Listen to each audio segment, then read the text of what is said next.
नमस्कार दोस्तों, आज हम लोग राष्ट्रीय आय के बारे में बात करेंगे कि राष्ट्रीय आय होता क्या है, इसकी परिभाषा क्या है, इसे निकालता कौन है, इसे निकालने की विधि क्या है, अब वर्तमान में राष्ट्रीय आय क्या है। इन सब पर चर्चा करने से पहले हमको कुछ बेसिक शब्दावलियां हैं, उनको समझ लेना बहुत जरूरी है। जैसे कुछ शब्दावलियां हैं, फैक्टर कास्ट हो गया, बेसिक प्राइस हो गया, market price, N I F हो गया, जैसे डिप्रिसिएशन हो गया, और जीडीपी हो गया, जीएनपी हो गया, एनडीपी हो गया। आइए फैक्टर कास्ट को देखते हैं। फैक्टर कास्ट का मतलब होता है कि किसी भी वस्तु के उत्पादन के लिए जो मौद्रिक मूल्य होता है उसी को फैक्टर कास्ट कहते हैं। समस्त मौद्रिक मूल्य को फैक्टर कास्ट कहते हैं। और किसी भी चीज को उत्पादन करने के लिए यह 5 चीज बहुत जरूरी है। जैसे लेबर हो गया, लेबर के लिए मजदूरी देना है।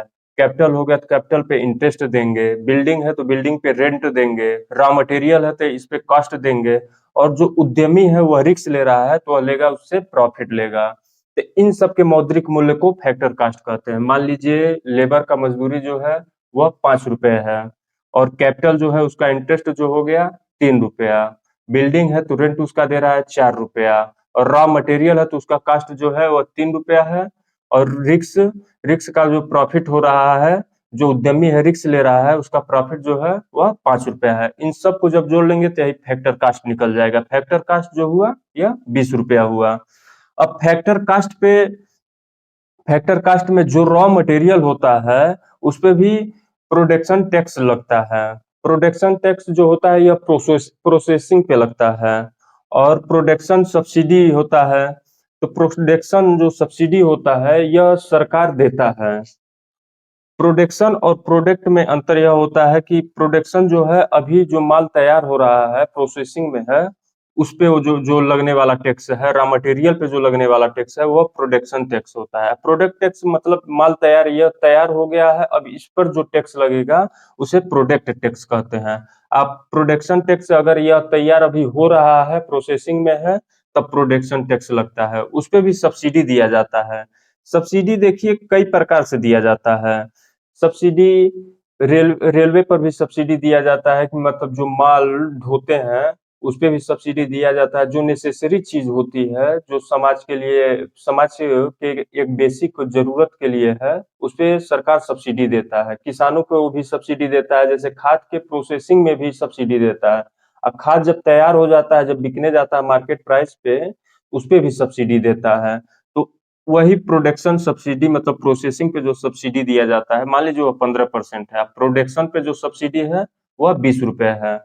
तो यह होता है, प्रोडक्शन टैक्स जो होता है उसको जोड़ लिया जाता है, और इसको सब्सिडी जो है उसको घटा दिया जाता है, तो यह 21 रुपया हो जाएगा। इसी को कहते हैं बेसिक प्राइस।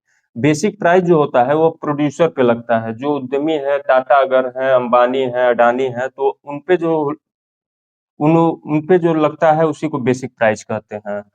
और प्रोडक्शन टैक्स होता है। प्रोडक्शन टैक्स, जो माल तैयार हो जाता है तो प्रोडक्शन टैक्स लगता है। प्रोडक्शन टैक्स और प्रोडक्शन सब्सिडी, प्रोडक्शन टैक्स को जोड़ते हैं और प्रोडक्शन सब्सिडी को घटाते हैं। उसके बाद जो निकलता है उसी को मार्केट प्राइस कहते हैं। मान लीजिए 10% प्रोडक्शन टैक्स लगा तो 2.10 पैसा हो जाएगा। और सब्सिडी जो है 5% है, तो 1.05 पैसा हो जाएगा। तो यह हो जाएगा 22.15, मतलब 15 पैसा, 22 रुपये 15 पैसा। ये इसी को कहते हैं मार्केट प्राइस, जिसे हम लोग आमतौर पे एमआरपी के नाम से जानते हैं, मैक्सिमम रिटेल प्राइस। यह जो होता है यह कंज्यूमर पे लगता है। अब अब इसे बताने के पीछे हमारा उद्देश्य क्या है उसे बताते हैं। क्योंकि जीडीपी जो होता है वह होता है मार्केट प्राइस पे। जीडीपी मार्केट प्राइस पे है, तो नेशनल इनकम पे जाने के लिए उसको फैक्टर कास्ट में बदलना पड़ेगा। तो फैक्टर कास्ट में बदलने के लिए एनआईटी का प्रयोग करते हैं। एनआईटी का मतलब होता है नेट इनडायरेक्ट टैक्स।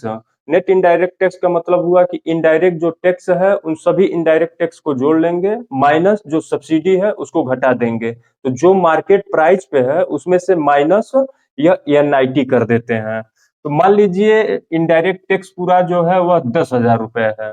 और जो पूरा सब्सिडी है वह है 2000 रुपया, तो यह हो जाएगा 8000 NIT हो जाएगा।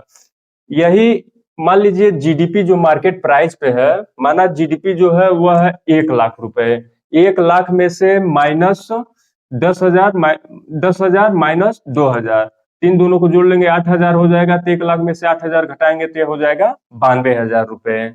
एक होता है NIFA। NIFA का मतलब होता है नेट इनकम फ्रॉम एब्रॉड। इसका मतलब होता है कि एक देश के अंदर अपने भी देश की कंपनी होगी, विदेश की भी कंपनी होगी, विदेशी लोग जैसे नेपाल के, बांग्लादेश के लोग भी यहाँ पर काम करेंगे, तो यह जो कमाएंगे वह अपने देश में भेजेंगे। और जो भारत के हैं, जो अलग अलग कॉन्टिनेंट में गए हैं, उस देश से भी पैसा भारत में आएगा। इसी को बोलते हैं NIFA। तो मान लीजिए ये जो है यह भारत का इनकम है, कि भारत से सऊदी अरब हो गया, अमेरिका से हो गया, यूरोप कॉन्टिनेंट से हो गया, फिर से ऑस्ट्रेलिया से हो गया, तो यह जो पैसा आया वह मान लीजिए 5000 रुपए है। और जो यहाँ से पैसा नेपाल गया, तो जो FDI के थ्रू चला गया, FPI के थ्रू चला गया, वह पैसा जो है वह है 2000 रुपए। तो इसका बराबर करके 3000 कर देंगे। इससे क्या करते हैं, जीडीपी के फैक्टर कास्ट में इसको जोड़ देते हैं। तो यहाँ पर देखिए 92,000 रुपए था। जो विदेश से पैसा आया है भारत में वह है 5000 रुपए, और जो भारत से विदेश से बाहर गया, जो भारत से बाहर गया है वह है 2000 रुपए। तब यह हो जाएगा 3000, अब 92 में 3000 जुड़ेगा तो यह हो जाएगा 95,000 रुपए। अब एक होता है डिप्रिसिएशन। डिप्रिसिएशन का मतलब होता है मूल्यह्रास। मूल्यह्रास का मतलब हुआ कि अगर मान लीजिए कोई गाड़ी हम लिए, साल भर उसको चलाए, तो जो घिस जाता है, चाहे आटा चक्की है उसकी चक्की जो घिस जाती है, ट्रैक्टर है उसका पहिया जो घिस जाता है, तो इसी सबको डिप्रेशन बोलते हैं। तो डिप्रिसिएशन जो है वह है मान लीजिए 10,000 रुपए, तो 10,000 रुपए को भी घटा देंगे।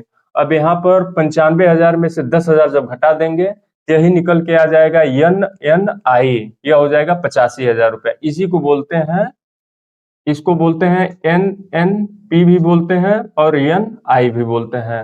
नेशनल इनकम भी बोलते हैं, नेट नेशनल प्रोडक्ट भी बोलते हैं, और नेट नेशनल इनकम भी बोलते हैं। तो यहीं पे देखिए जीडीपी था पहले मार्केट प्राइस पे, इसमें से माइनस NIT कर दिए। NIT करने के बाद जो जीडीपी था, NIT कहीं भी करेंगे तो मार्केट जो प्राइस है यह बदल जाएगा फैक्टर कास्ट में, तो यहाँ बदल गया यह फैक्टर कास्ट में।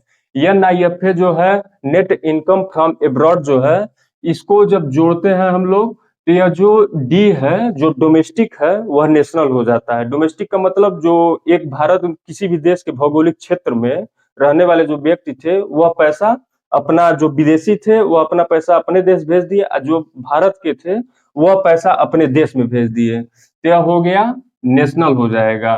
तो ये हो जाएगा GNP। GNP जब हो जाएगा तो इसमें जब डिप्रिसिएशन घटा देंगे तो यह हो जाएगा NNP। जो घिसावट हो गया वो घटा दिए तो यह हो गया NNP। इसी को बोलते हैं NI और NNI। अब आइए हम लोग जीडीपी को देखते हैं। अभी यह जो आप लोग देखे हैं, अभी यह पूरा नहीं हुआ है कि नेशनल इनकम तो निकल ही गया, लेकिन अभी आप और विस्तार से जानेंगे जब जीडीपी को पढ़ लेंगे, GNP को पढ़ लेंगे, NNP को पढ़ लेंगे, GVA को पढ़ लेंगे, तब आइए हम लोग देखते हैं जीडीपी को।